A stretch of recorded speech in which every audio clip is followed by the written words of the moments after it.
With our favorite lobster daddy in the news for a very surprising reason, I wanted to take this opportunity to sort of use this as a teachable moment, and I'm not condoning or condemning Peterson in this. I'm not suddenly switching camps to being a huge Peterson supporter, but I think the media's portrayal of what's going on might be a little bit clickbaity. We know from Peterson's daughter that he's entered treatment for helping him get off clonazepam, also known as Klonopin, which is an anti-anxiety drug, and he was given this drug to help him through a very difficult time with his wife and her health. Okay, so why am I talking about this? Well, at some point down the road, I want to get into these bad boys. So, in the long, long ago time when I was an undergrad student, one of the more fun classes I took was Psychopharmacology 1.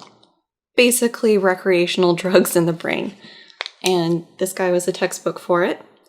And yeah, so I want to get into that because I think being educated about what you're putting into your body and the risks and everything is a good thing. And I want to do my part and spread some awareness of stuff on that. This other guy, this beast of a book, is The Pursuit of Oblivion. And this was optional reading for that class, and it basically gives a history of drug use and also the policing and control of drugs for the Western world in history. And it's pretty interesting and all of that stuff. So this stuff is on my to-do list, and I want to get to it eventually, but I think there's a couple components of this topic that are very relevant right now. The part that's relevant here is talking about addiction. What do we mean by addiction? As well as distinguishing between different types of dependence, which I think is really the core issue here. Something else I want to focus in on is basically the point of a Twitter rant I had about not stopping this type of drug cold turkey, or just abruptly. It's a bad idea, but we'll get there. And feel free to be as shocked as I am that I'm kind of going to bat here for Peterson. So, strange times we live in. Clonazepam is a benzodiazepine, which is a category of drug that's used frequently to treat anxiety disorders as well as things like epilepsy. As you take, let's say, clonazepam over a long period of time, your body gets used to it being around.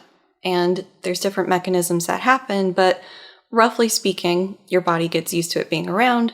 It gets incorporated into its homeostasis state, and that's what we call roughly tolerance. After you've been taking it for a bit, your body gets used to it being around, and so if you stop or reduce the dosage, your body is going to not be happy about this because it wants to do the least amount of work possible, and so now it needs to readjust. And the symptoms you experience while it's doing that readjustment is called withdrawal. Withdrawal symptoms can be thought of like your body rebounding from whatever the effects of the drug were. So clonazepam is an anti-anxiety drug. You get anxiolytic effects from it, which basically means it reduces anxiety. So as you're taking it, you have less anxiety. Cool. You stop taking it and you get rebound anxiety. And that rebound anxiety can be worse than the initial anxiety you were experiencing to begin with. Typically, it's not permanent. It's just a transitory going back to what your old homeostasis was, but it is something that happens and probably something that Peterson was dealing with. Okay, so now let's break down dependence and addiction. So we can roughly categorize dependence into two categories. One is physiological or physical dependence. This is basically what I was talking about with leading to the withdrawal symptoms. Your body has become physically used to the substance being in it, and so it's kind of dependent on it being there, lest you experience the withdrawal symptoms like the beefy anxiety. Basically, you'll know that you're physically dependent on something when you experience withdrawal symptoms when it's not there.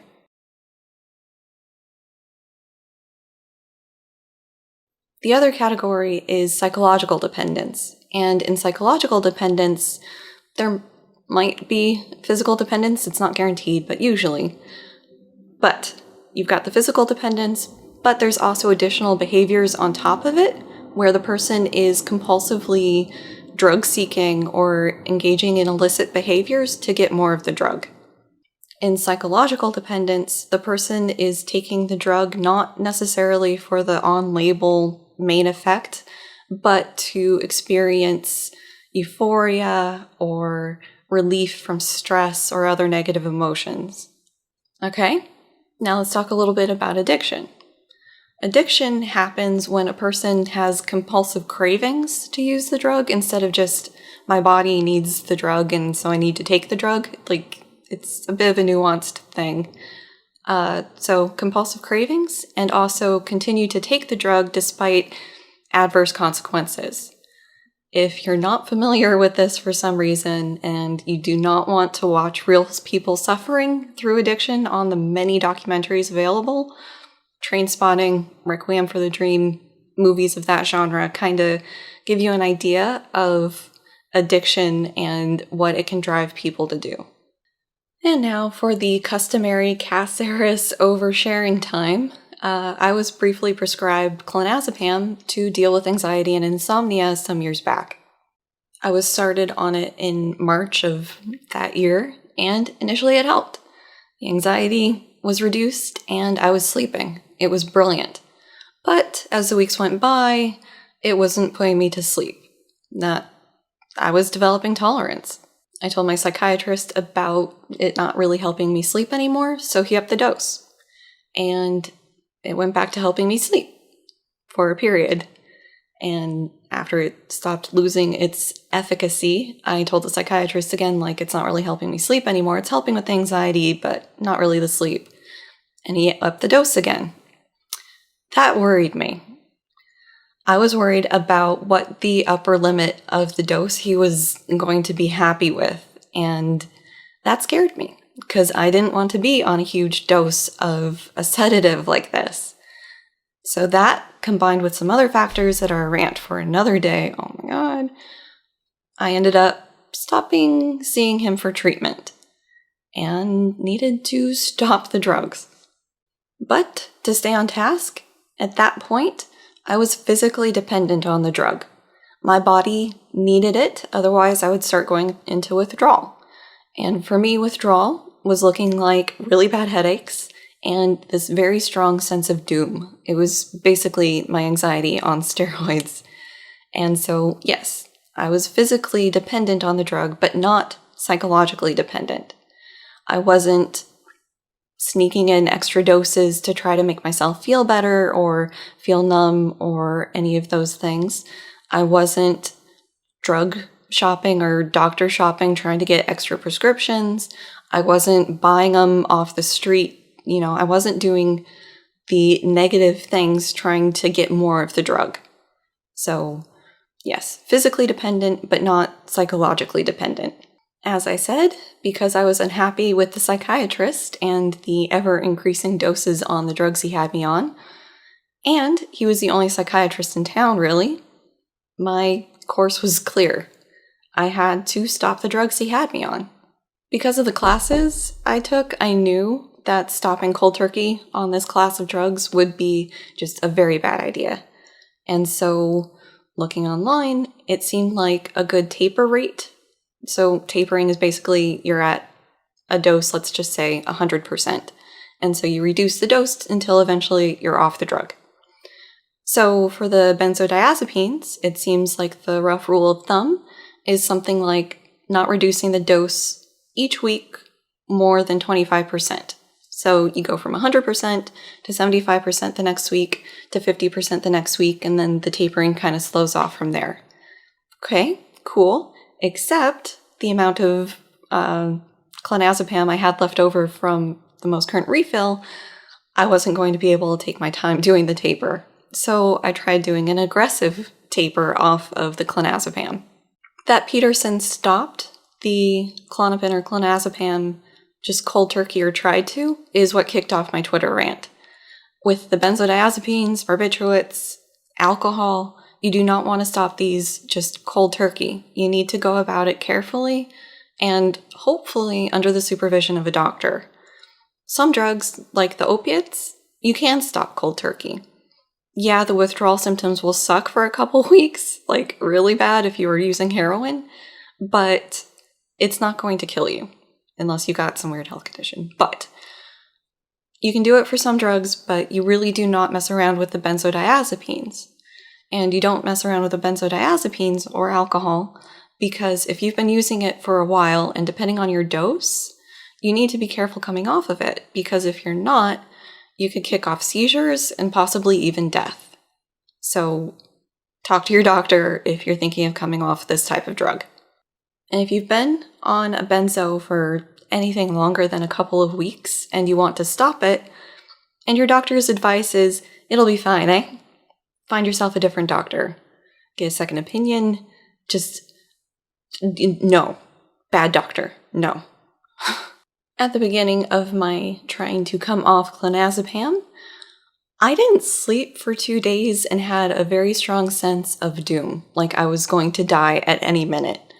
So I got myself to the health clinic. I didn't have an assigned doctor, whole other rant for another day. But at the health clinic, the doctor there listened to what was going on, why I was quitting, and helped me work out a much gentler taper off of the different drugs I was on.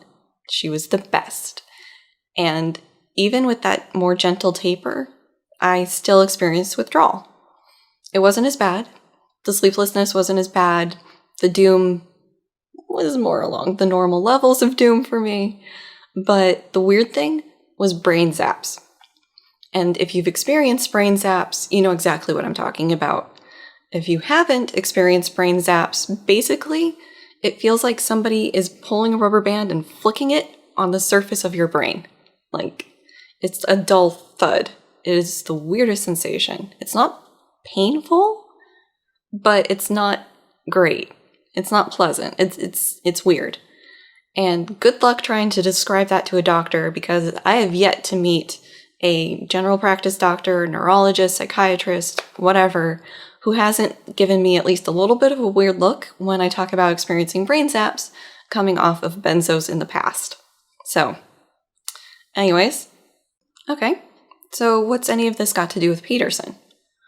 Well, from what his daughter was saying and the information that we do have, it doesn't sound like he was addicted in the way that we usually use the word. We don't know how long he was on clonazepam, we don't know the dose, but from what his daughter was saying, it sounds like the psychiatrist gave him the green light to just cold turkey it, and he tried, and it wasn't going well, so he was seeking treatment to help with that coming off the drug. We don't know if he was taking the drug as prescribed and developed the physical dependence I was talking about, or if he was doing the celebrity thing and getting his hands on more than was prescribed and doing more of the addictive behaviors. And that piece of information that's missing is really key to whether or not we should really be saying he was addicted to clonazepam. So with that, I'm not going to speculate any further than what I have and wrap up this video. The big takeaways I want from this video, and the reason I'm making this video, are that 1, just because somebody is physically dependent on a drug like clonazepam, that doesn't mean that they're an addict. 2, do your homework about the drugs that you are on or could be put on. It's really important that you know the risks associated with using the drug, so the nasty side effects that you should look out for and other side effects you might be able to expect, and also what risks there might be in stopping use of the drug. So you need to know, how will you stop taking the drug if it comes to that?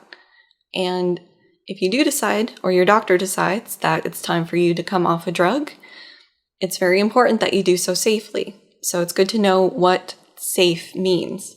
So if your doctor is fairly meh about you coming off the drug and gives you, just stop taking it, it'll be fine, and that doesn't mesh with what you've read, it's a little bit of an alarm bell. Get a second opinion. Pharmacists are a great resource for this. They know the drugs. That's their job. And so talk to them. Walgreens, CVS, HMO pharmacies, you can talk to the pharmacist and like, hey, I'm on this drug. I've been on it for this period of time and this is the current dose. How should I come off it? My doctor says I can just stop. Is that right? And you can kind of get a second opinion there. Maybe if the pharmacist is like, yeah, I wouldn't do that, find a different doctor. I know that's sometimes hard to do, but it's very important that you don't accidentally end up with seizures and dying. So bottom line, talk to your doctor, but also do your homework. All right, so that's this fun-filled video. See you in the regularly scheduled one later in the week.